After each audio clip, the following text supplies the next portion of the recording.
Welcome, everyone, to the Reinvent Relevance podcast, where we dive headfirst into what it takes to move you from where you are in your career right now to where you want to be.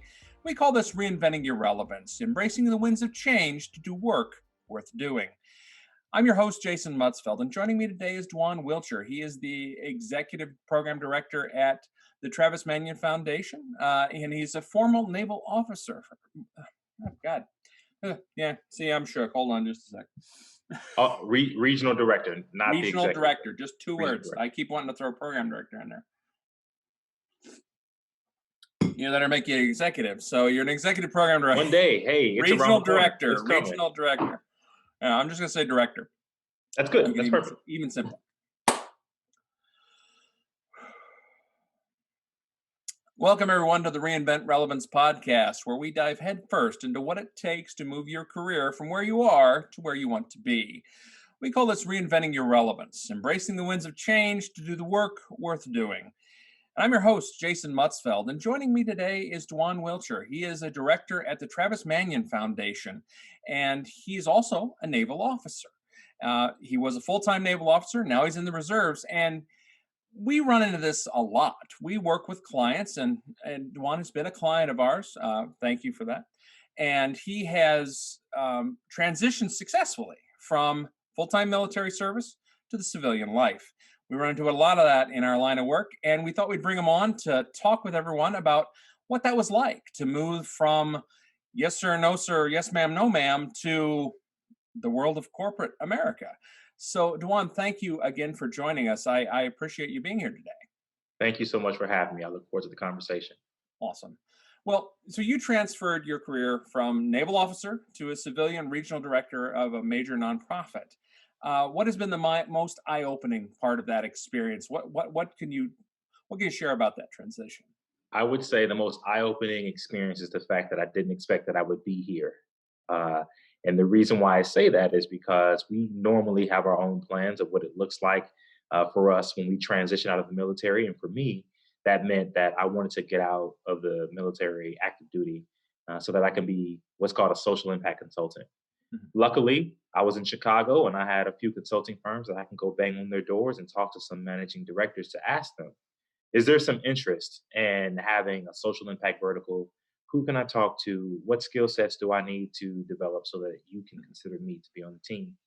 And I'll tell you, 4 out of 4, they told me that they have gotten rid of their social impact vertical at the time. Wow. Because it just wasn't profitable for them. But lo and behold, Travis Manion Foundation was looking to expand it to Chicago, and the managing director of one of the consulting firms reached out to me and said, hey, I know we talked last week about this opportunity, but here's another one I think that you'd be well suited for.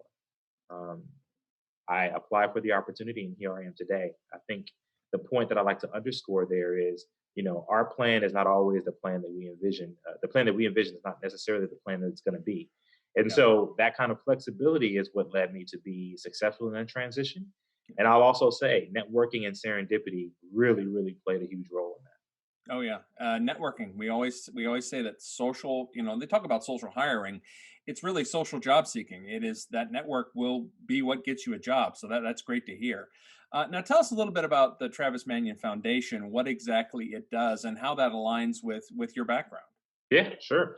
So Travis Manion Foundation is a veteran service organization. And what we seek to do is seek and empower military veterans, first responders, and the like, to lean into them and their character and life experiences to be positive role models in their own community, teaching character and leadership curriculum that we develop that's rooted in the concept of positive psychology.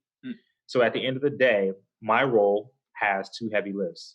I'm responsible for seeking out veterans groups through, whether that's through corporate ERGs, VFWs, et cetera, and then also finding youth groups who find interest in connecting with, great character individuals who like to engage with their youth and lead from the front. So, and then I pair them together. So that's my heavy lift, and that's the work of TMF. It resonates with me on a personal level, from Gary, Indiana. And ultimately, at the end of the day, sometimes in some communities, positive role models can come at a shortage.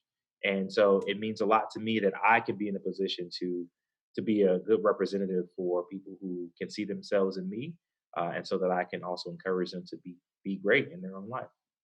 That's awesome. Yeah, it's vitally important in society that we have that sort of social focus because let's face it, youth coming up today in all walks of life, especially those in urban environments and even in rural environments all across the country. There's a lot of disruption right now, and they're scared. Kids are scared, and being that positive role model and focusing on positive psychology, that's good work. So we appreciate that. We appreciate you for your military service, but even more so for your social service. Thank you, sir. So, um, so tell us, mentorship, it obviously meant a lot to you to get you where you are today. How did it impact you both in the Navy and in civilian life? And how have you used that to your benefit? Well, um, I'll try to take this question in parts. Okay. Mentorship and how it affected me in the Navy. I was able to connect with some people who'd been in the Navy for twice as long as I had been. And I was able to ask them some real questions about the prospects of my own career in the military. Could I be able to achieve the certain goals that I wanted to achieve? And this is not necessarily about career milestones, because that's it's not a given, but I had the chops to do that. It was more so about the impact that I can make as I'm serving the country, the impact I can make with my shipmates inside the Navy and beyond. And that kind of mentorship and those raw conversations really helped to shape the narrative of who I wanted to be and how I can achieve that. Mm. So as I got ready to transition, I had to do the same thing. I had to find mentors to ask them some real questions to figure out, how did you achieve the goals that you wanted to achieve? First of all, have you achieved the goals that you wanted to achieve? And if not, why is that? Were you thrown off your course? What threw you off your course? What would you have done differently or better? These are questions I ask my mentors all the time. And Great I questions. also ask them very clearly, what weaknesses do you see in me that can throw me off my course? And how can I get better before that catches me? That's almost an annual question I ask my personal board of directors, is what I call them.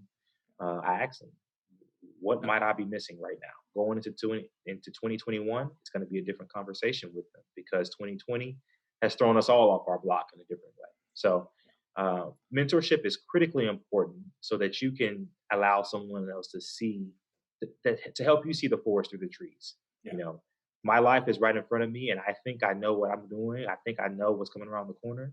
But it makes sense to ask someone who's been around the corner or who is around that bend, and they can say, "Hey, look out for that pothole. Hey, that stop sign is covered by the tree, so make sure you slow down." Yeah. Things like that. You know, you Oh don't yeah. want to get caught. So Yeah. And that's vital to get that outside opinion. I mean, yeah, there are things we'll miss if we're just focused in on ourselves and think we can do it all ourselves. And, absolutely. teamwork makes the dream work, as they say. So yeah, making those vital connections and then being a mentor yourself. I mean, that's, and helping mentorship in society. That's fantastic. So you've grown in your role at Travis Manion into leadership. What is some of the most valuable lessons you've learned in that process of growing inside an NPO, being outside of the military, where everything in the military you have a set career path, whereas in organizations it's a little more free form. Yeah. So, how did that work for you? What have you been most proud of your time there, and as you've gone through this process, because you should be justly proud of what you've accomplished. Thank you. So, I will take the last question first and just say the thing that I'm most proud of, and I want to give credit to the Navy for actually building this in me, is creating a leader who is, defined by integrity, who mhm, can communicate crisply what outcomes should be, and who leans into learning agility. mhm, Those things I really learned from the Navy. So taking that into the work that I do at Travis Manion Foundation, mhm, majority of the staff there, like I told you, we're a veteran service organization. So most of us are connected to the military community in some form or fashion. And so we kind of understand the culture that kind of comes along with that. So that was to a benefit for me mhm. because as I communicate crisply in this organization, it's not received as terse as it might be in other Mm, organizations. sure. As well as the ability for the organization to be patient with me as I learn the ropes that learning agility that I just mentioned. Mhm, I'm very proud of that. So I would say that that's what I've learned is that if you're going to transition into a new career, you got to understand the value that you already bring to the table. In my case, it was communication, it was leadership agility, learning agility. And then you have to understand that you don't know everything. So you have to be humble and be willing to admit when you don't know something. Yes. In some cultures, that is very taboo to say, I don't Yeah. know. Mhm. And you have to then consider, is that a culture that you want to be connected to? Yeah. For me, that was a no. I had to be connected to a culture that was okay with me being open to say, hey, let's slow this down. Hey, I need more time. Hey, I don't know what's being asked of me or how to get this accomplished. Mhm. And then you'll learn, or I've learned, that in some cases, none of us do. And so we all have to come to the table and Yeah. figure it out together. So Yeah. That's great. That's great. Yeah, because you're absolutely right. Being able to humble yourself to instruction and being humble enough to say I don't know is really a source of confidence. I know in my life it wasn't until I discovered true humility and understanding how to be humble that I was willing to be more confident about who I actually was. I mean, because you really get yourself down because you're like, I don't know everything. Well, you don't have to. That's what a team mhm, is about. That you're that's spot exactly on. right. Yeah, that's great. So, and that really speaks back to the mentorship. Now, how did you find some of the mentors? Was it through informational interviews? What advice would you have for people who are looking to get that sort of mentorship, who are willing to humble themselves, to ask for assistance, ask just for information, even? How would you? What sort of advice would you give, and The first how thing I did you would do that? say is don't discount dumb luck. Honestly, Yeah. some of the people that I've gotten connected to, Mhm. it's just been lucky Yeah. that they number one saw something in me that Mhm. they wanted to kind of pour into, Yeah. and that I was receptive to. But aside from the dumb luck, here's the reality: when you're networking with people, you don't know who they know, what they know, and how they can contribute to your life, nor how you can contribute to theirs. Yeah. So you need to treat every first impression just as importantly as you would treat a job interview. You get one shot to make a Mhm. first impression. It doesn't matter if it's at a coffee shop. It doesn't matter if you're walking down the street and you bump into someone. You need to be on your A game. Yes, that can be stressful. I understand that. But at the same time, if you practice being on your A game, it kind of comes a little bit more effortlessly. And what I mean by that is, you know, be your authentic self, you know, be able to keep your emotions in check, be able to articulate your thoughts clearly to people, and also the things that you want to aspire to do. Because ultimately, when you find mentors, they connect with you based on what you say you want to do. If Jason, you told me, "Hey, I really want to figure out how to become a director, be a nonprofit and do mentorship work," Mhm. guess what? I can help you. Yeah. But if you tell me, "Hey, Jason, I really got this dollar and I want to turn into a million in the stock market," I've got nothing for you. I can't help you there. Yeah. So Mhm. be able to articulate who you are, who you want to be. Mhm. And then this might come across as a surprise to some people, but do a little research. Mhm. Um, Yeah. when I was getting out of the military, I started to really look into what career paths could suit me and who on LinkedIn, on Google, etc., who is doing that job right now. Yeah. And then a step further, this might be a little taboo. What kind of events are they going to? Mhm. Might I see them at this mixer? Yeah. I don't know. I'm gonna sign up for this mixer, and if I see them, I'm gonna walk up to them. I'm gonna introduce myself and have a conversation. Yeah. So those are some of the things that I would definitely recommend for people. Yeah, that's great, and it truly is. That's interesting. You said about having a mentor is also about enriching their lives as much as it is enriching yours. I'd never actually thought of it that way, but that's a great insight. I had not considered the fact that the mentor mentee relationship is truly a two-way street. It is symbiotic for Yeah, sure. yeah, that is fantastic. Uh, so what advice would you have now for, let's say you're a non-commissioned officer or you're an officer in a military branch and you're thinking about transitioning out right now in the middle of one of the most hectic job markets we've seen in a long time, but you want to capitalize on the leadership, the teamwork, the communication skills, all the solid professional skills you learn in a branch of the military. What advice would you give for them to help them network, find those mentors, get plugged in? Yeah, yeah. First of all, the number one advice is to be encouraged. Mhm. This is a tough job market right now. This is a suboptimal time to transition into the civilian workforce, but that does not mean that you can't do it successfully. It just means that you have to be more diligent, you have to be more deliberate, and then you have to work harder for it. You just do. So after you're encouraged, um, I think that you should really start to reach out to people who are doing the things that you want to do, and then setting yourself up for success. Before you transition out of the military, understand what money looks like on the other side. Yeah. This is a really big issue with transitioning. It doesn't matter if you're officer, enlisted, whatever. When you're transitioning, you need to understand that your money will not be the same. And for you to be adequately prepared for that, start saving your money. The first and the 15th is not going to be what it used to be when you're in the military. So start Yeah. saving your money.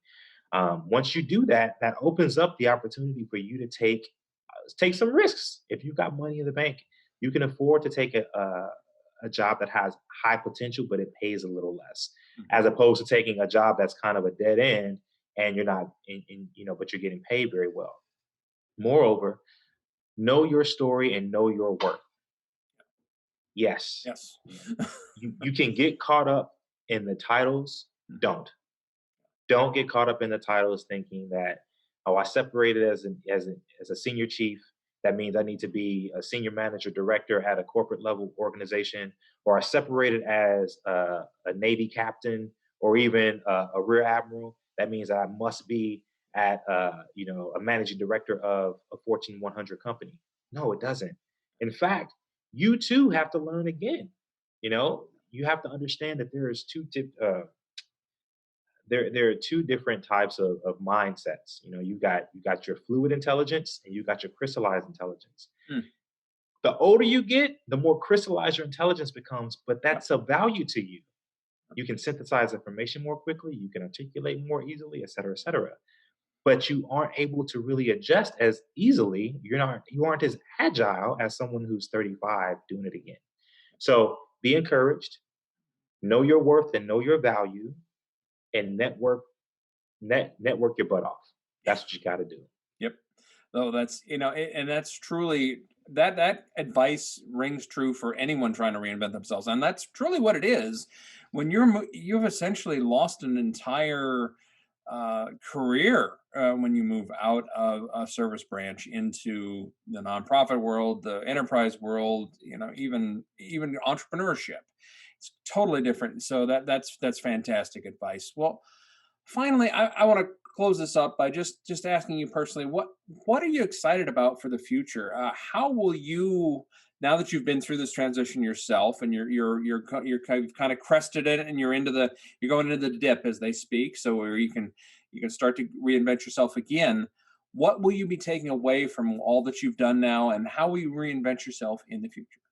Yeah. Whoa. Okay. So um, I'm paying a lot of attention to what's happening in the world right now.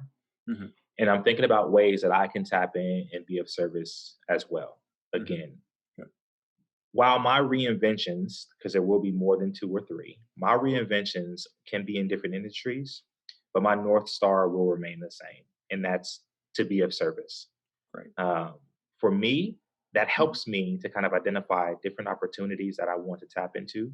mhm. I want to make sure that I continue to have conversations about things that I should learn, Yeah. schools that I might need to attend, certifications that I might need to get, so that I can be ahead of the curve and be of service and serve my true North Star. I am excited. I'm very excited about the light at the end of the tunnel. Good. If we take 2020 and look at it, in a vacuum, Mhm. most of us can say 2020 sucked.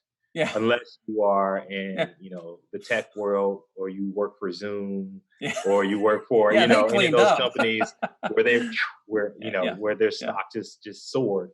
But for the most part, 2020 was a rough yeah. one. And it's easy to kind of get down on yourself to think about how bad it Mhm. was. But at the same time, a true leader would tell you, hey, if it's dark now, it's going to be light later. So Yeah. look forward to the light at the end of the tunnel. So I'm excited for that. That's great. Yeah, it's that missional focus, that having a mission in your life. service or whatever it is, in just having that to pull you forward, not just sometimes push you, but also Right. pull you forward like a compass. That's great. Well, D'Juan, thank you again for joining us today. I really do appreciate talking to you. It's been it's been a fantastic stories you've shared, and hopefully someone will take away from this that this truly is, of all the different industries out there, this is just one. And people go through this, and hopefully they'll take your advice and get a mentor, make those connections, network your butt off, and Gotta find do that it. North Star. So, but thank you again. So, Thank you so much for having me. I really appreciate our time together. our pleasure. So, well, thank you everyone for joining us today. If you want to find out more how you can take your career and take charge of it and take it to the next level, visit our website, reach out to us on LinkedIn, or find us on social media. Please like and share this content if you found it helpful, and referrals are our favorite form of compliment and support. So everyone stay safe, stay sane, and we will talk to you real soon.